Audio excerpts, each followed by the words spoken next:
dahulu sesuai dengan kepercayaan dan agama masing-masing. Berdoa dimulai.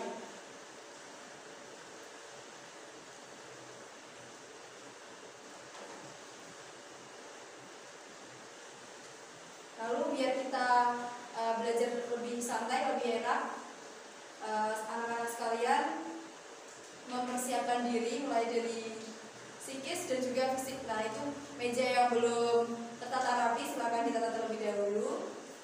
Kemudian siapkan bukunya. Sudah? Sudah, Bu? Ya. Kemudian seperti biasa ya, kita presentasi terlebih dahulu. Yang pertama, Linda Fauzia. Hadir. Isi Kamarianti. Hadirah, Bu. Dita Putri Widianti. Hadir. Redan Breni. Hadir. Ismail Munir. Sakit, Bu. Rakil. Hadir. Tadi yang sakit sudah ada izinnya? Sudah ada surat izinnya ya? Di meja. Ya, terima kasih Mbak Linda. Iya. Nah, untuk memulai pada pertemuan debat ini, Ibu mau tanya, sebelum materi debat ini kemarin kita sudah mempelajari tentang apa anak-anak? Negosiasi, Bu. Nah, ya betul, teks negosiasi. Nah, teks negosiasi dengan debat itu kira-kira apakah ada hubungannya? Tentu ada ya? Ada. Nah, ya. Jadi antara negosiasi dan juga debat ini memiliki hubungan, yaitu sama-sama kita belajar dalam keterampilan apa? Berbicara. Nah, betul sekali Mbak Linda. Keterampilan berbicara. Nah, ini di debat ini kita juga melatih keterampilan kita untuk berbicara di depan umum. Nah, betul sekali. Nah, lanjut. Nah, kompetensi dasar yang pada pertemuan kali ini yaitu di titik 3.12 juga 4.12, yaitu menghubungkan permasalahan atau isu, sudut pandang dan argumen beberapa pihak dan kesimpulan dari debat untuk menemukan esensi dari debat. Kemudian untuk yang keterampilan atau 4.12-nya yaitu mengonstruksi permasalahan atau isu, sudut pandang dan argumen beberapa pihak dan kesimpulan dari debat secara lisan untuk menunjukkan esensi dari debat. Nah, kalau baca itu saja tentu belum paham ya. Nah, ini ada lebih rincinya yaitu tujuan pembelajaran kita, yaitu yang pertama, para anak-anak sekalian bisa merumuskan esensi debat, kemudian mengidentifikasi unsur-unsur debat, kemudian yang ketiga merumuskan tata cara debat. Nah, jadi ketiga ini kita akan pelajari pada pertemuan kali ini. Nah, kemudian kegiatannya apa saja? Yang pertama kita mencari referensi terlebih dahulu. Nanti referensi akan diputarkan video lomba debat di Surabaya. Kemudian mengidentifikasi unsur-unsur yang ada di dalam debat. Kemudian yang ketiga merumuskan tata cara berdebat. Selanjutnya. Nah, ini diputarkan video debat agar kalian bisa memiliki gambaran pada debat ini.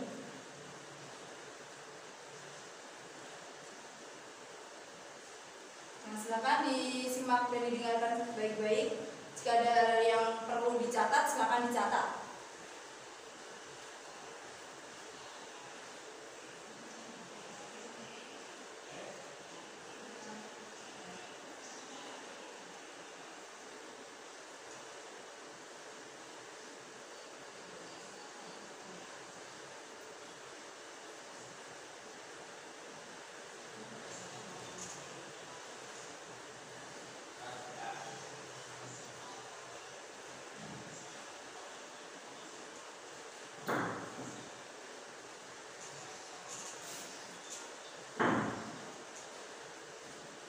Di pause sebentar. Nah, ini jadi anak-anak pada sebelum dimulai debat itu kira-kira apa yang mereka lakukan di video tadi? Perkenalan. Nah, ya betul sekali. Ini ada tim apa namanya? Tim pro dan juga tim kontra. Ya, kemudian yang tengah-tengah yang memimpin jalannya debat ini adalah seorang moderator. Nah, betul sekali. Kemudian lanjut.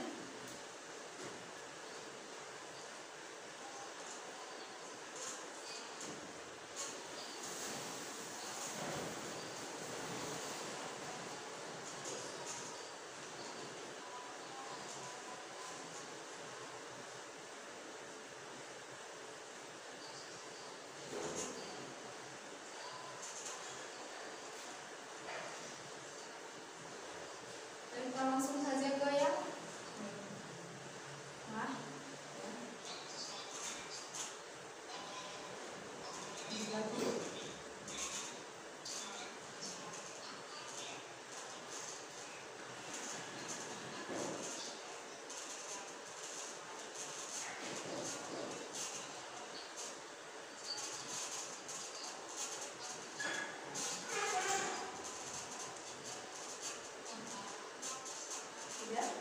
Sudah selesai ya videonya.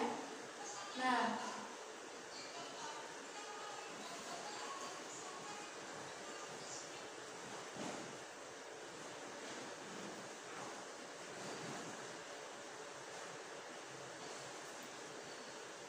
setelah kita tadi menonton ini video tentang debat sebagai referensi kita pada pagi hari ini, nah saya mau bertanya nih kepada siswa-siswa semua. Video tadi itu membahas tentang apa? Mosinya? Ya, betul sekali Mbak Linda. Itu tentang apa namanya? Pondok pesantren sebagai penangkal atau mengurangi adanya kegiatan yang bersifat radikalisme ya. Nah, kira-kira di video tadi ada dua kelompok atau dua kubu ya. Kelompok yang pertama namanya kelompok apa? Kelompok oposisi. Ya, kemudian yang kedua kontra. Nah, ya. Betul sekali. Nah, di situ ada atau namanya itu kelompok pro dan juga kelompok kontra. Kemudian di tengah itu yang memimpin jalannya acara itu namanya adalah moderator. Nah, betul sekali. Lanjut. Jadi apa sih yang dimaksud dengan debat itu?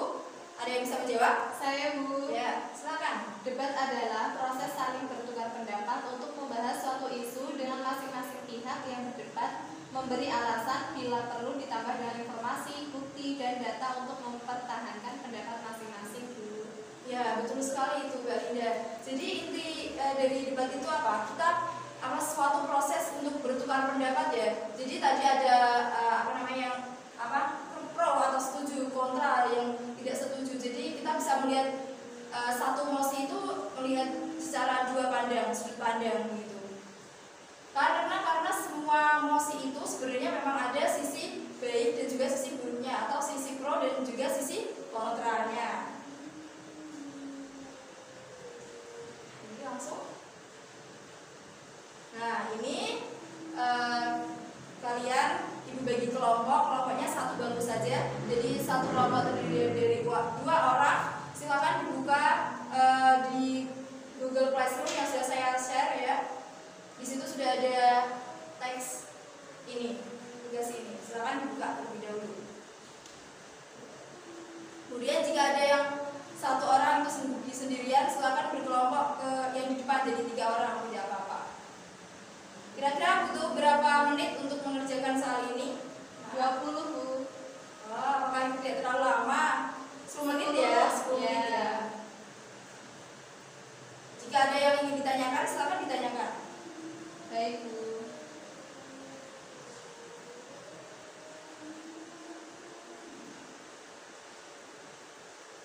Sudah, waktu sudah menunjukkan pukul 8:10, sudah 10 menit. Ya. Nanti silakan ada perwakilan kelompok yang akan maju. Nah, dari penampilan kelompok tadi tentunya bagus semua ya. Beri tepuk tangan untuk kita semua. Yeay, sudah bagus-bagus. Berarti sudah paham ya apa itu debat, esensi debat ya. Sudah, Bu. Ya, tujuan pembelajaran kita yang pertama berarti sudah terselesaikan. Kemudian lanjut ke yang kedua, yaitu unsur-unsur debat. Silakan dibacakan Mbak Linda. Apa saja unsur-unsur debat? Unsur-unsur debat. Yang A, mosi. Yang B, tim afirmatif. Yang C, tim oposisi. Yang D, tim netral. E, penonton atau juri yang dipanggil. F, moderator. Dan G, penulis. Nah, betul sekali. Ini jadi unsur-unsur debat ya. Apa saja yang ada di dalam debat itu. Nah, itu yang pertama adanya mosi. Coba baris Ika, apa itu mosi? Mosi nama lainnya itu adalah apa? Topik ya, topik yang dibahas di dalam debat itu. Kemudian tim afirmasi. Tim afirmasi itu nama lainnya adalah tim pro ya, atau setuju. Kemudian yang ke C yaitu tim oposisi atau tim kontra. Betul sekali. Kemudian yang ke D tim netral. Nah, apakah kalian baru mendengar ada tim netral ini? Baru, Bu. Iya, baru ya, karena tim opsional. Jadi boleh ada dan juga boleh tidak ada. Jadi terserah penyelenggara debat itu. Gitu. Kemudian yang ke penonton atau juri yang dipanggil. Nah, jadi ketika di perlombaan debat itu tentunya ada yang menilai ya. Pasti ada atau tidak? Ada ya. Pasti itu siapa namanya? Juri. Nah, itu juri yang memiliki hak untuk menilai baik itu tim afirmasi maupun tim oposisi. Nah, betul sekali. Kemudian yang ke F yaitu moderator. Nah, apa itu moderator? Siapa itu moderator? Yang berada di tengah tadi, Bu. Ya, tugasnya apa? Memimpin jalannya debat. Nah, betul sekali. Kemudian dia juga berhak untuk membacakan mosi debat ya. Kemudian yang dia itu penulis ini bisa juga nama lainnya sekretaris. Nah, ini juga bersifat opsional. Biasanya nanti dia yang menulis hasil debat itu kemudian nanti dibacakan oleh moderator. Nah, betul sekali.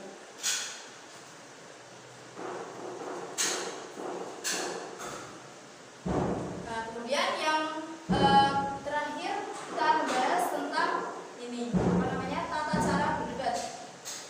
Next. Ini ya tata cara berdebat. Yang pertama yaitu silakan dibacakan Mbak Rizika. Tata cara berdebat. Yang pertama pembuka oleh moderator. Dalam bagian pembuka ini moderator membuka debat, menjelaskan mosi, memperkenalkan tim dan anggota debat serta membacakan tata tertib debat. Nah, coba ada yang bisa menjelaskan, mungkin Mbak Dita Putri silakan menjelaskan apa maksud dari tata cara yang pertama ini. Jadi pada yang pertama moderator itu membuka acara debat dengan menjelaskan mosi, memperkenalkan tim, anggota tim debat serta membacakan tata tertib debat yang akan dilaksanakannya, Bu. Iya, betul banget itu, Mbak. Jadi moderator itu dia memiliki tugas pokoknya yaitu apa? Membuka debat ya, membuka debat biasanya dengan ucapan salam. Kemudian yang kedua itu menjelaskan mosi, apa mosi yang akan diperdebatkan di situ. Kemudian memperkenalkan tim dan anggota tim debat. Nah, biasanya moderator hanya memperkenalkan, silakan tim kontra untuk memperkenalkan diri, hanya mempersilakan saja. Kemudian untuk pengenalan setiap tim itu dibebankan kepada tim masing-masing. Kemudian yang terakhir itu membacakan tata tertib debat. Nah, tata tertib debat setiap penyelenggara itu juga berbeda-beda tergantung. Kemudian yang kedua silakan Mbak Linda dibacakan.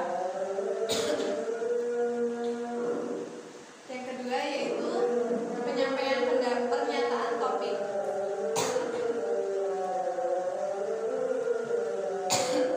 Pada bagian ini juru bicara tiap tim menyampaikan pendapatnya terhadap mosi. Pernyataan topik ini dilakukan secara bergantian tanpa ada tanya jawab atau instruksi dari tim lain. Nah, ya ini sudah menjelaskan topik yang akan dibahas di situ. Nah, biasanya yang membagi antara tim pro atau kontra itu juga adalah pihak panitia ataupun moderator. Kemudian yang ketiga yaitu pelaksanaan debat. Nah, pada bagian ini setiap tim diberi kesempatan memberikan komentar atau mendebat pendapat tim lain. Tim yang didebat harus mempertahankan pendapatnya dengan menyampaikan argumen yang mendukung. Nah, jadi setelah ada yang membuka harus kemudian menyampaikan pernyataan topik. Nah, disitulah debat dimulai ya. Itu maksudnya diberi kesempatan untuk memberikan komentar. Nah, jadi setiap anggota dalam tim itu memiliki wajib berpendapat. Jadi satu-satu, misalkan tim pro dulu, tim pro pembicara pertama, kemudian dibalas dengan tim kontra pembicara pertama dan seterusnya. 2, 2, 3, 3 seperti itu. Jadi pada intinya debat itu kita harus mempertahankan pendapat kita masing-masing. Jangan sampai kita goyah. Kalau misalkan mulanya tadi tim pro, makanya harus setuju dengan mosi tersebut. Kemudian apabila kontra, ya harus mencari celah-celah yang kontra seperti itu. Jangan sampai nanti terbalik ataupun malah nanti berbeda pendapat, tidak sesuai dengan tim pro ataupun tim kontra. Jadi biasanya sebelum dimulai debat itu moderator memberikan waktu untuk mempelajari mosi tersebut ya. Jadi si yang mengikuti lomba itu bisa memiliki waktu untuk mendiskusikan ke anggota lain. Kemudian yang selanjutnya yaitu simpulan. Pada bagian ini setiap kesimpulannya terkait emosi setelah mendengar pendapat dan menerima sanggahan dari tim lain. Jadi ketika semua sudah selesai, biasanya simpulan ini dibicarakan atau peran dari tim ketiga atau pembicara ketiga. Jadi setelah tim anggota pembicara yang 1, 2 menyampaikan argumennya apakah itu pro atau kontra, kemudian yang ketiga itu melengkapi, kemudian memberikan kesimpulan setiap masing-masing tim. Kemudian yang kelima yaitu penutup. Pada bagian ini moderator menutup kegiatan diskusi. Biasanya berisi ringkasan, bukan kesimpulan karena dalam debat seringkali tidak terjadi titik temu untuk menyepakati suatu permasalahan. Jadi di sini moderator juga bekerja lagi, yaitu dia menutup acara dengan memberi ringkasan ya, bukan kesimpulan. Nah, jadi seperti itu. Apakah ada yang ingin ditanyakan? Jelas Bu, tidak. Jelas ya. Nah, untuk pertemuan besok kita akan mulai praktik. Ibu akan memberikan mosi-mosi yang relevan, yang masih relevan di zaman tahun 2021 ini ya.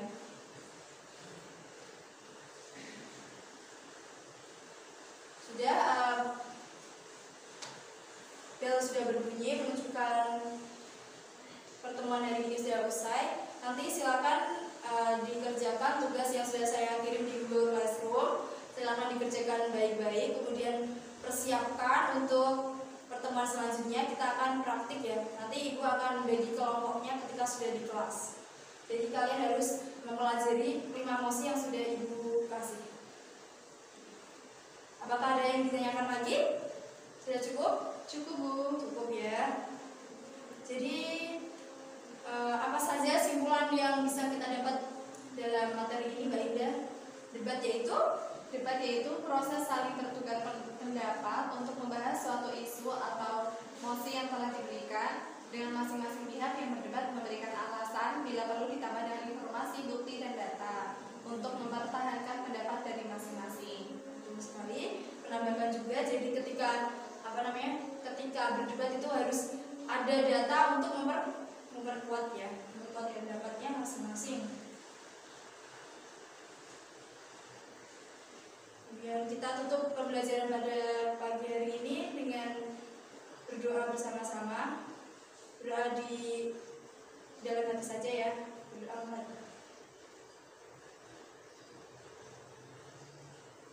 Sudah selesai. Semoga apa yang kita pelajari pada pagi hari ini bisa menambah ilmu kalian, menambah wawasan kalian, dan juga menambah kecakapan atau keterampilan berbicara kalian, terutama pada debat ini. Mohon maaf apabila ibu memiliki